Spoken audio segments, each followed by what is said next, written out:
وأحسن منك لم تر قط عيني وأجمل منك لم تلد النساء خلقت مبرأ من كل عيب خلقت مبرأ من كل عيب كأنك قد خلقت كما تشاء.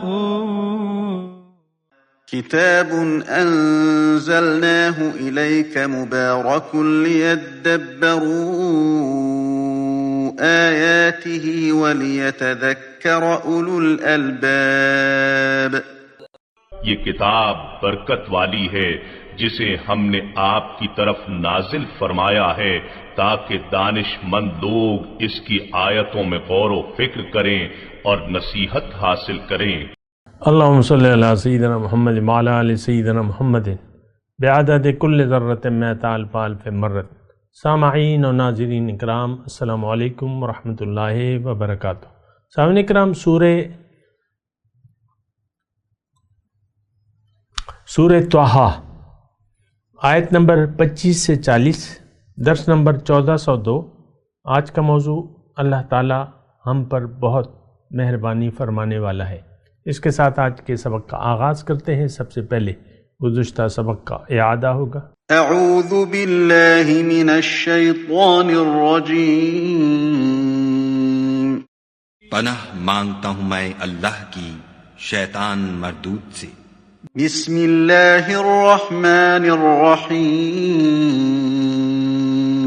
شروع اللہ کے نام سے جو بڑا مہربان نہایت رحم والا ہے. وما تلک بیمینک یا موسیٰ.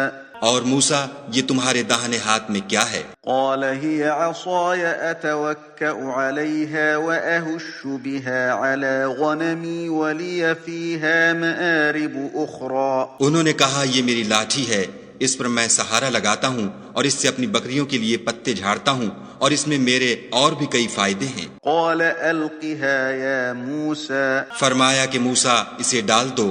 فألقاها فإذا هي حية تسعى. تو انہوں نے اس کو ڈال دیا اور وہ ناگہاں سانپ بن کر دوڑنے لگا. قال خذها ولا تخف سنعيدها سيرتها الأولى. خدا نے فرمایا کہ اسے پکڑ لو اور ڈرنا مت، ہم اس کو ابھی اس کی پہلی حالت پر لوٹا دیں گے. واضمم يدك إلى جناحك تخرج بيضاء من غير سوء آية أخرى. اور اپنا ہاتھ اپنی بغل سے لگا لو، وہ کسی عیب و بیماری کے بغیر سفید چمکتا دمکتا نکلے گا. یہ دوسری نشانی ہے. لنريك من آياتنا الكبرى. تاکہ ہم تمہیں اپنے نشانات عظیم دکھائیں. اذهب إلى فرعون إنه طغى. تم فرعون کے پاس جاؤ کہ وہ سرکش ہو رہا ہے. سامنے کرام سورہ طٰہٰ آیت نمبر 25. قال رب اشرح لی صدری. کہا اے میرے رب میرا سینہ کھول دے. ویسر لی امری، اور میرا کام آسان کر دے. واحلل عقدۃ من لسانی، اور میری زبان سے گرہ کھول دے. یفقہوا قولی، تاکہ میری بات سمجھ لیں. وجعل لی وزیرا من اہلی، میرے لیے میرے کنبے سے ایک معاون بنا دے، مددگار. وزیر مددگار کو کہتے ہیں. ہارون اخی، ہارون کو جو میرا بھائی ہے. اشدد بہ ازری، اس کے ذریعے میری کمر مضبوط کر دے. واشرکہ فی امری، اور اسے میرے کام میں شریک کر دے. کہ نسبحک کثیرا ونذکرک کثیرا، تاکہ ہم تیری ذات پاک کا بہت بیان کریں. ونذکرک، اور تجھے بہت یاد کریں. انک کنت بنا بصیرا، بے شک تو ہمیں خوب دیکھتا ہے. قال قد اوتیت سؤلک یا موسیٰ. فرمایا اے موسیٰ تیری درخواست منظور ہے. وَلَقَدْ مَنَنَّا عَلَيْكَ مَرَّةً أُخْرَى، اور البتہ ہم نے تجھ پر ایک دفعہ اور بھی احسان کیا ہے. اذ اوحینا الی امک ما یوحی، جب ہم نے تمہاری ماں کے دل میں بات ڈال دی. انقذ فی التابوت، فیہ فی التابوت کہ اسے صندوق میں ڈال دو، فاقذفیہ فی الیم پھر اسے دریا میں ڈال دو، فلیلقہ الیم بالساحل پر اسے دریا کنارے پر ڈال دے گا، یأخذہ عدو لی وعدو اللہ، اسے میرا دشمن اور اس کا دشمن اٹھا لے گا۔ سامعین کرام، موسیٰ علیہ السلام کا واقعہ ہے، اور موسیٰ علیہ السلام اللہ تعالیٰ سے بات چیت ہو رہی ہے۔ اللہ تعالیٰ نے موسیٰ علیہ السلام کو کہا اذهب الی فرعون انہ طغی، جیسے کہ آپ نے گزشتہ سبق میں پڑھا تھا کہ تم فرعون کے پاس جاؤ اور اس کی اصلاح کرو۔ دوسری جگہ ہے کہ اذهب الی فرعون انہ طغی فقولا لہ قولا لینا لعلہ یتذکر او یخشی، یہ آخری پارے میں ایک صورت میں ہے، تو کہ تم فرعون کے پاس جاؤ، اس کو بات کہو نرم انداز میں، شاید وہ سمجھ جائے۔ فقولا لہ قولا لینا لعلہ یتذکر او یخشی، تاکہ وہ نصیحت حاصل کر لے یا اللہ کے عذاب سے ڈرے۔ اب یہ دیکھیں فرعون، میں آپ کو یہ کہہ رہا ہوں نا کہ فرعون کی جگہ آپ اپنے آپ کو دیکھیں، یعنی اللہ تعالیٰ ہم جتنی بھی فرعونیت دکھا رہے ہیں پھر بھی اللہ تعالیٰ ہمیں مہلت دیے جا رہا ہے۔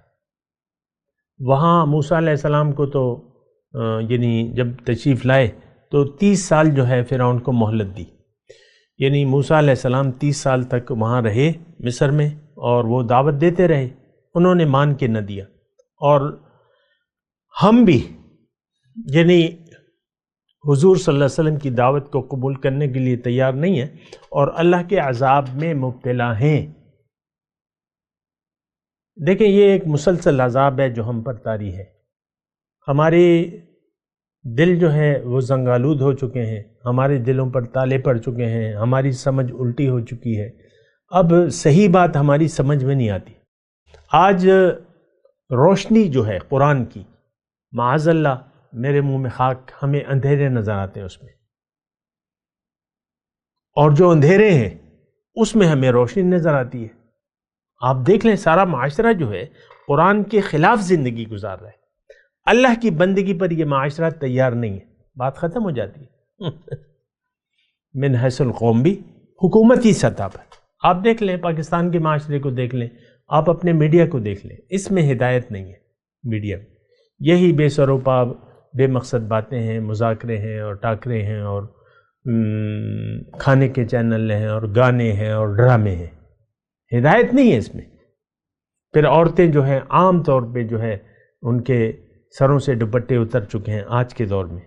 یہ ریاست مدینہ کے جو دعوے دار ہیں نا عمران خان، تو یہ ان کے دور میں ایسا ہو رہا ہے، اور ہم خود جو ہے سود کو پروموٹ کر رہے ہیں اور سود پر قائم ہیں اور اس پر مطمئن ہیں۔ آج سودی نظام ہے۔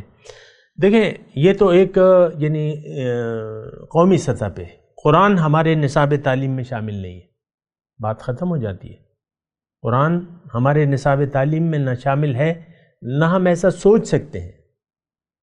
کیا آپ سوچ سکتے ہیں کہ آئندہ 50 سالوں میں قرآن سرکاری سطح پر نصاب تعلیم میں قرآن فہمی کا نصاب شامل ہوگا اور پورا قرآن یہ بچوں کو 15 سال میں یا 16 سال میں پڑھایا جائے گا اور اس کی روح سے آگاہ کیا جائے گا؟ ایک تو ظاہر الفاظ ہے، تو ظاہر الفاظ پہ تو کوئی نہیں سمجھتا۔ میں تو آپ کو کہتا ہوں کلمہ طیبہ کا مطلب ہمیں اس کی روح نہیں معلوم، ظاہر معنی ہے کہ نہیں کوئی معبود ماں سوا اللہ کے، آپ سمجھتے تو نہیں ہے کہ کلمہ اس کا مطلب کیا ہے۔ میں آپ کو اللہ تعالیٰ کی توفیق سے بتاتا رہتا ہوں۔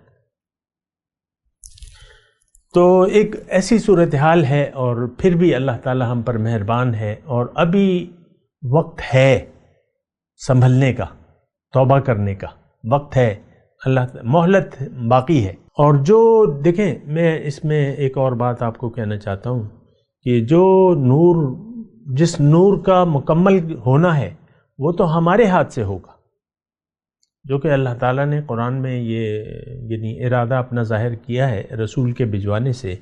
هو الذی ارسل رسولہ بالہدی ودین الحق لیظہرہ علی الدین کلہ، وَكَفَى بِاللَّهِ شَهِيدًا۔ اللہ تعالیٰ نے اپنے رسول کو دین اور ہدایت کے ساتھ اس لیے بھجوایا ہے تاکہ یہ سارے نظاموں پر غالب کر دے، باطل نظاموں پر غالب کر دے۔ اب وہ یہ نور کو مکمل کون کرے گا؟ یہ ذمہ داری ہماری ہے، امت کی ہے، لیکن امت کو تو کوئی فکر نہیں ہے۔ آپ دیکھ لیں آپ کو کیا احساس ہے؟ ذاتی طور پہ کچھ بھی نہیں، کوئی میدان عمل میں نہیں ہے۔ آپ دیکھ لیں جو فیس بک کے علماء ہیں وہ آپ کو قصے کہانیاں، سرسری باتیں، اختلافی باتیں، میں بھی یعنی دیکھتا رہتا ہوں، فیس بک پہ ہمارا پروگرام آتے رہتے ہیں تو میری نظر سے گزرتے رہتے ہیں، کوئی شیعہ سنی ادھر ادھر، بس یہ بحثیں وغیرہ شامل ہیں۔ حضرت علی کا مقام شیعہ کہتے ہیں یہ پہلے خلیفہ ہیں بلا فصل، اور سنی کہتے ہیں کہ نہیں ایسا نہیں ہے، وہ چوتھے ہیں، وہ کہتے ہیں پہلے ہیں، اور یہ دوسرے معاذ اللہ یہ دوسرے خلیفہ جو ہیں شیعہ کہتے ہیں یہ غاصب ہیں، انہوں نے حضرت علی کا حق مارا ہے، اور خلفاء کو یہ غاصب کہتے ہیں۔ اب یہی بحثیں ہو رہی ہیں، اللہ کی بندگی اور اللہ کو منزل بنا لینا اور اللہ کی طرف رخ پھیر لینا، یہ نہ شیعہ کہہ رہا ہے، نہ سنی کہہ رہا ہے، نہ وہابی کہہ رہا ہے، نہ اہل حدیث کہہ رہے ہیں۔ اہل حدیث آپ کو معلوم ہے عام طور پہ مزاروں پہ مت جاؤ، یہ مت کرو، وہ مت کرو، بس بات ختم ہو جاتی ہے، ان کی توحید بس اس تک محدود ہے۔ میرا تو کسی سے کوئی تعلق نہیں ہے، لیکن جو ہو رہا ہے وہ میں دیکھ رہا ہوں۔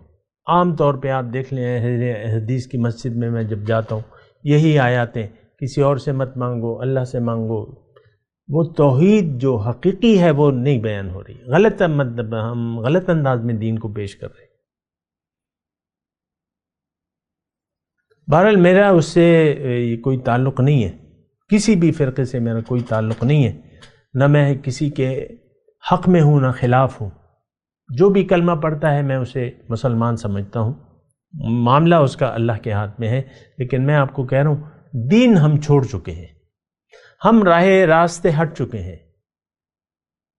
سیدھے راستے پر نہ ہم ہیں نہ چلنا چاہتے ہیں۔ یہ بھی بڑی بات ہے، میں بڑی بات کہہ رہا ہوں، یعنی ہمارے لیے اب یعنی ہم دعویٰ اسلام اور پھر سیدھا راستہ تو ہمیں ٹیڑھے راستے لگتے ہیں۔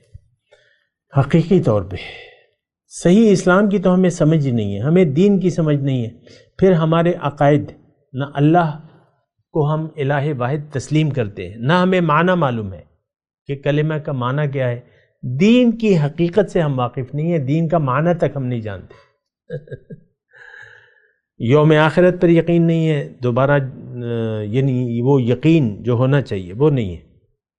زبان سے کہہ بھی دیا لا الہ تو کیا حاصل، دل و نگاہ جو مسلمان نہیں تو کچھ بھی نہیں۔ تو بہرحال اسی طرح ہم زندگی گزار رہے ہیں اور گزر رہی ہے، لیکن ایک بہت بڑا جرم کر رہے ہیں ہم۔ آج اسلام کا سب سے بڑا دشمن آپ آج کا مسلمان ہے، من حیث القوم اور من حیث الافراد۔ دین کو تو دیکھیں، میں آپ کو بار بار کہتا ہوں کہ ہم سمجھتے ہی نہیں ہیں دین ہے کیا چیز، نہ سمجھنا چاہتے ہیں، بات ختم ہو جاتی ہے۔ بہت سے لوگ مجھ سے پوچھتے بھی ہیں، جب میں ان کو تفصیل کہتا ہوں تو پھر آگے سے وہ کچھ نہیں بولتے۔ عام طور پہ میرے یعنی درس پہ یا اس کے مضامین پر کوئی اعتراض یا کمنٹ، نیگیٹو کمنٹ نہیں آتے، نہ پازیٹیو آتے ہیں نہ نیگیٹو آتے ہیں، مطلب لوگوں کو اس میں کوئی ایسی بات نظر نہیں آتی، لیکن پھر بھی وہ کہتے ہیں ہاں ٹھیک ہے ہوگا۔ بعض اوقات لوگ دل یا پھول کی تصویر لگاتے تھے، بس بات ختم ہو جاتی ہے۔ کمنٹس میں ایک شخص جو ہے 6 دفعہ دل کی تصویر بار بار لگا دیتا ہے، باقی وہ چپ رہتا ہے۔ تو بہرحال بڑی ایک صورتحال، میں جو خلاصہ کلام ہے یہ ہے کہ ہم وقت کے فرعون ہم ہیں، ہم نے اللہ کی ہدایت سے منہ موڑ لیا ہے، پیغمبر کی جو تعلیم ہے، جو دعوت اللہ ہے، اس کو ہم قبول کرنے کے لیے تیار نہیں ہیں، نہ وہ بندگی نہ ہماری سمجھ میں آتی ہے، نہ کرنے کے لیے تیار ہے۔ دیکھیں اگر آپ باطل کو منزل بنا لیں پھر تو آپ کو قرآن کی کوئی ضرورت نہیں رہتی۔ یہ بات میں ذرا کھول کے کہنا چاہتا ہوں. دیکھیں قرآن کی آج ہمیں ضرورت نہیں ہے. کیوں؟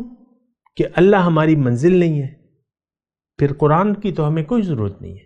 بس آپ تلاوت، ناظرہ، ختم، ترجمہ، تفسیر، درس، روایتی طور پہ ہیں ساری چیزیں. مدرسوں میں یہ درس قرآن روایتی طور پہ ہوتا ہے، الفاظ، گرامر ادھر ادھر. بس عربی، آپ کو عربی تو یعنی وہ مشرکین مکہ بھی جانتے تھے کہ قرآن میں کیا ہے مضمون، اور وہ اس کے خلاف تھے. ہم بھی اس کے خلاف ہیں. عربی آپ جان بھی لیں لیکن قرآن کی روح جو ہے اس سے تو آپ بے خبر ہیں، کیونکہ وہ خبر دینے والا تو موجود ہی نہیں ہے. اس کی تو قحط الرجال ہے. اللہ تعالیٰ نے فرمایا الرحمن فاسأل بہ خبیرہ. رحمان جو ہے اس کے متعلق تم کسی خبردار شخص سے پوچھو. اب خبردار تو الفاظ کا خبردار ہے، اس کی روح کو تو ہم جانتے نہیں ہیں. یہ مطلب آپ کو میں ویسی ایک بات کہہ رہا ہوں تو آپ اس پہ ذرا غور کیجئے گا. اچھا، بہرحال یہ موسیٰ علیہ السلام کی ہم نے جو ترجمہ ہے ہم نے پڑھا، یأخذہ عدو لی وعدو اللہ.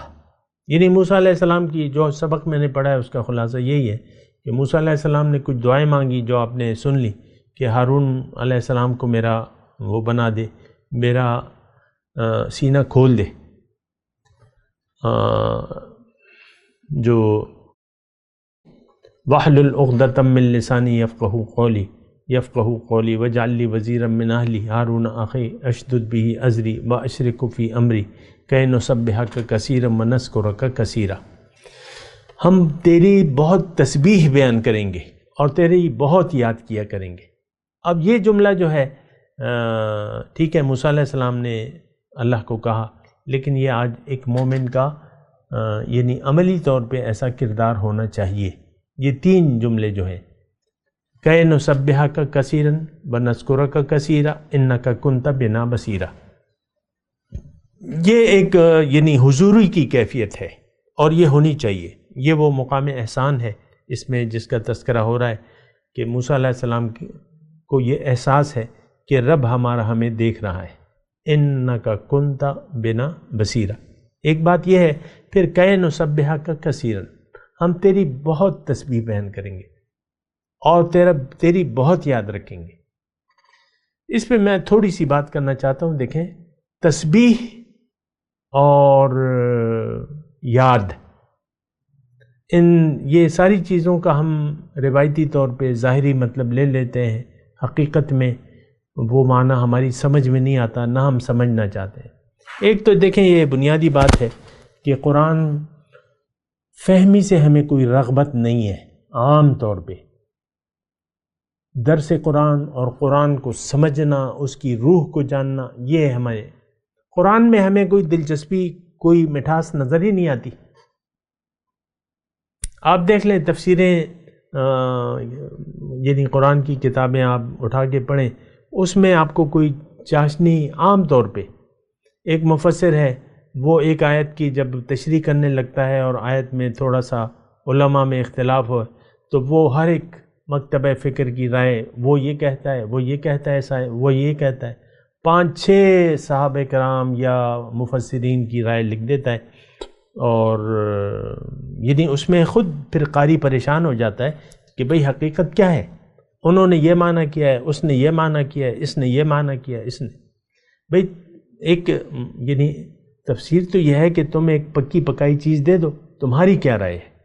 ٹھیک ہے انہوں نے کہا ہے، تم نے کیا اخذ کیا ہے قرآن سے. یہ بات نہیں ہوتی عام طور پہ، یعنی اس طرح کہ بھئی یہ اس میں اختلاف ہے، فلاں نے یہ کہا ہے، فلاں نے یہ کہہ رہا ہے، فلاں نے یہ کہہ رہا ہے، تو اس میں پڑھنے والا پھر پریشان ہو جاتا ہے. بہرحال میں اس کی زیادہ تفصیل نہیں جاتا، میں آپ کو یہی کہہ رہا ہوں تسبیح اور ذکر الہی وَنَذْكُرَكَ كَثِيرًا. دیکھیں تسبیح یہ ہے، یہ تقریباً ہم معنی لفظ ہے. اگر آپ اللہ کو بہت یاد کر رہے ہیں اور یاد اللہ کی آپ پر حاوی، اپنے اوپر حاوی کر لیے، تو اس کا مطلب کیا ہے؟ دیکھیں اللہ تعالیٰ نے ہمیں، مجھے، آپ کو، ہم سب کو اپنی یاد کے لیے پیدا کیا ہے. اللہ کی یاد میں نجات ہے، اور اللہ کو بھول کر اگر ہم نے زندگی گزاری تو انسان کی پھر تباہی مقرر ہے۔ یہ بات نوٹ کر لیں، اللہ کی یاد میں انسان، میں نے آپ کو اکثر یہ مضمون کہا ہے لیکن ٹھیک ہے کوئی بات نہیں، میں دوبارہ کہتا ہوں، انسان جب بڑا ہو جاتا ہے، دیکھیں یہ اول تو بات یہ نوٹ کر لیں کہ یہ کائنات اللہ تعالیٰ نے میرے لیے اور آپ کے لیے ذاتی طور پر آپ کے لیے بنائی ہے، اکیلی۔ میں خود سمجھوں کہ میرے لیے اکیلی ہے، آپ خود سمجھیں کہ بھئی میرے لیے، کیونکہ آپ اکیلے آئے ہیں دنیا میں، اور اکیلے آپ نے واپس رب کے پاس جانا ہے اور کھڑے ہو کے حساب دیں۔ وَيَأْتِينَا فَرْدًا، ابھی ہم نے پڑھا تھا پچھلی صورت میں، تم میرے پاس اکیلے آؤ گے۔ تو اب دنیا میں جب انسان آتا ہے تو یہ بات بھی میں آپ کو کہتا رہتا ہوں کہ اللہ تعالیٰ نے ہمیں اپنے لیے بنایا ہے۔ دنیا اللہ سے ملاقات کی تیاری کی جگہ کا نام ہے۔ دنیا میں آ کے اللہ کو منزل بنا کے اگر ہم اللہ کی یاد میں اللہ کے حکم اور رسول کے طریقے کے مطابق زندگی گزاریں گے تو ہماری کامیابی ہمارا مقدر ہوگی، انسان کی کامیابی۔ انسان اگر دنیا میں آ کے، یہ جملہ ذرا نوٹ کر لیں، انسان اگر دنیا میں آ کے سوچ سمجھ سے کام لے، اپنے مقصد وجود کو جان لے، اللہ کو منزل بنا لے، اللہ کے راستے پر اللہ کے حکم پیغمبر کے طریقے کے مطابق مقامی طور پہ ایک رہنما کی رہنمائی میں اگر یہ اللہ کی طرف سفر شروع کر دیتا ہے اور زندگی اللہ کی مرضی سے گزارنا شروع کر دیتا ہے، تو یہ دراصل اللہ کی یاد میں ہے۔ اب اس کے روز و شب اللہ کی یاد میں گزر رہے ہیں، کیوں کہ اس نے لباس تقوی کو اپنا لیا ہے، یہ محتاط ہو گیا ہے، بے احتیاطی سے زندگی نہیں گزار رہا بلکہ احتیاط سے زندگی گزار رہا ہے۔ اس کا ہر لحظہ ہر دم اللہ کی یاد میں گزرتا ہے۔ یہ وہ تسبیح والی یاد نہیں ہے، یہ یاد کہ بھئی ایسا کام مجھ سے نہ ہو جائے کہ وہ مجھے اللہ تعالیٰ کی ناراضگی کا سامنا مجھے کرنا پڑے، یا اللہ تعالیٰ مجھ سے ناراض ہو جائے۔ تو مسئلہ یہ ہے ونس کہ یعنی ذکر کثیر، اذکر اللہ، یہ حکم بھی ہے، اذکر اللہ ذکراً کثیرا، یہ بار بار اللہ تعالیٰ نے ہمیں بتایا ذکر۔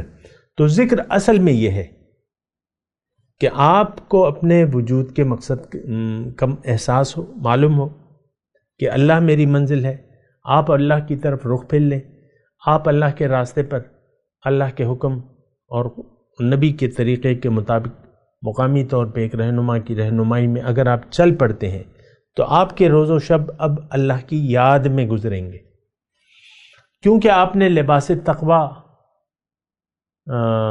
کو پہن لیا ہے، یعنی آپ محتاط زندگی گزار رہے ہیں۔ اب یاد الہی میں آپ کے روز و شب گزر رہے ہیں۔ اب آپ کی جو روز و شب ہے یہ اللہ کی تسبیح، یعنی عملی طور پہ اللہ کی تسبیح بہت بہت آپ بیان کر رہے ہیں۔ کہ نسبحک کثیرا ونذکرک کثیرا انک کنت بنا بصیرا، یہ وہ پھر آپ کو وہ مقام احسان بھی حاصل ہو جاتا ہے، ان تعبد ربک کانک تراہ فان لم تکن تراہ فانہ یراک انک کنت بنا بصیرا۔ بہرحال یہ اس میں مضمون تھا، اور پھر تو جو یعنی اللہ تعالیٰ نے پھر اپنی احسانات یاد دلائے کہ دیکھو جب تم چھوٹے تھے، تمہاری پیدائش کے وقت سے میں تمہاری پرورش کر رہا تھا اور تم پہ اپنے احسانات کر رہا تھا، اور وہ اس کی تفصیل ہے، میں اس کی تفصیل میں نہیں جاتا، لیکن جو الفاظ ہیں وہ آپ معلوم کر لیں۔ تو وَأَلْقَيْتَ عَلَيْكَ مَحَبَّةً مِّنِّي وَلِتُصْنَعَ عَلَى عَيْنِي، میں نے تم پر اپنی طرف سے محبت ڈال دی تاکہ تم میرے سامنے پرورش پائے، یعنی اللہ کی نگرانی میں یہ سب کچھ ہو رہا تھا۔ اس تمشی اختک، جب تمہاری بہن جو ہے کہتی جا رہی تھی، حل ادلکم علی من یکفلہ، کیا یعنی فرعونیوں کو اس نے کہا، جب موسیٰ علیہ السلام وہاں پہنچے، صندوق انہوں نے کھولا تو ایک بچہ تھا، تو محبت آ گئی فرعون کی بیوی جو تھی انہوں نے کہا کہ ہم اس کو پال لیں گے اور اس کی پرورش کریں گے، یہ ہمارا بیٹا بنا لیں گے۔ تو فرعون نے کہا چلو ٹھیک ہے۔ تو پھر اللہ تعالیٰ دوسری جگہ اللہ تعالیٰ نے یہ فرمایا کہ میں نے دودھ وحرمنا علیہ المراضع، دودھ میں نے دوسری عورت کا دودھ اس پر حرام کر دیا۔ بچہ رو رہا تھا بھوک کے مارے، کسی عورت کا دودھ ہی نہیں لے رہا تھا، کسی دایا کا۔ تو پھر وہ یعنی بہن جو تھی وہ ساتھ ساتھ جا رہی تھی تابوت کے ساتھ، اور وہ دیکھ رہی تھی سارا معاملہ۔ اس زمانے میں تو اتنی سیکیورٹی وغیرہ تو نہیں تھی، بس دہشت گردی آج کی طرح تو نہیں تھی نا بہرحال۔ تو وہ دیکھ رہی تھی، پھر انہوں نے کہا فتقولو، کہا حل ادلکم، یعنی فرعون کی بیوی سے یا فرعون سے یہ کہا کہ بھئی مجھے ایک دایا ایسی معلوم ہے جو اس کی کفالت کرے گی، اس کا دودھ لے لے گی۔ تو انہوں نے کہا بلا لاؤ اسے۔ تو وہ موسیٰ علیہ السلام یہ کی والدہ وہ آئی تو اس نے دودھ لے لیا بچے نے۔ فرجعناک الی امک کی تقر عینھا ولا تحزن، پھر ہم نے تمہیں تمہاری ماں کے پاس پہنچا دیا تاکہ اس کی آنکھ ٹھنڈی ہو اور غم نہ کھائے۔ اب یہ اللہ تعالیٰ کی ساری پلاننگ تھی۔ اور دیکھیں اس میں مطلب اگر آپ یہ محسوس کریں تو اللہ تعالیٰ جو ہے وہ ساری کام جو ہے وہ اللہ تعالیٰ کر رہا ہے۔ موسیٰ علیہ السلام کی ساری پلاننگ یہ ساری اللہ تعالیٰ کی ہے۔ وہ وہی جو صندوق میں ڈالا تو وہ تو وہی کے ذریعے الہام ہوا موسیٰ علیہ السلام کی والدہ کو، انہوں نے صندوق میں ڈال کے بہا دیا۔ وہ دریا جو تھا وہ محل کے کنارے تھا تو انہوں نے وہ پھر اٹھا لیا، اور پھر اس طرح جو ہے معاملہ چلا آگے۔ زیادہ اس میں تفصیل نہیں ہے تو میں بھی تفصیل نہیں کر رہا۔ وَقَتَلْتَ نَفْسًا فَنَجَّيْنَاكَ مِنَ الْغَمِّ، تم سے ایک آدمی تم نے مار ڈالا، پھر ہم نے تجھے اس غم سے نکال دیا۔ وَفَتَنَّاكَ فُتُونًا، اور ہم نے تمہیں کئی مرتبہ آزمائش میں ڈالا۔ فَلَبِثْتَ سِنِينَ فِي أَهْلِ مَدْيَنَ، یہاں تفصیل نہیں ہے تو میں بھی نہیں کر رہا، جب وہ تفصیل ہوگی تو میں بیان کر دوں گا۔ فَلَبِثَ سِنِينَ فِي أَهْلِ مَدْيَنَ، جب موسیٰ علیہ السلام کے ہاتھ سے قتل ہو گیا تو وہ بھاگ پڑے اور شعیب علیہ السلام کے پاس مدین میں چلے گئے، اور وہاں 8-10 سال جو ہے وہاں رہے۔ فَلَبِثْتَ سِنِينَ فِي أَهْلِ مَدْيَنَ ثُمَّ جِئْتَ عَلَى قَدَرٍ يَا موسیٰ، پھر تو اے موسیٰ تقدیر سے یہاں لے آیا ہے، یعنی ایک اندازے سے اب میرے پاس پہنچا ہے۔ یہ ساری میں تمہاری تربیت کرتا رہا، اور اب جو تم میرے پاس آئے ہو اور میں تمہیں رسالت اور نبوت کی ذمہ داری دے رہا ہوں، تو اب یہ مطلب میری جو ہے میرا تم پہ احسان تھا، اور اس طریقے سے تمہیں یہاں تک پہنچے ہو۔ وَاصْطَنَعْتُكَ لِنَفْسِي، اور میں نے تمہیں خاص اپنے لیے بنایا ہے، یعنی اپنے کام کے لیے، کہ تم نے ہدایت دینی ہے مخلوق کو۔ اذهب انت واخوك بآیاتی، تم جاؤ اور تم اور تمہاری بھائی اب میری یاد سے جاؤ، یعنی میری بآیاتی، میری نشانیاں لے کے، ولا تنیا فی الذکر، اس کا پھر بعد میں تذکرہ کریں گے۔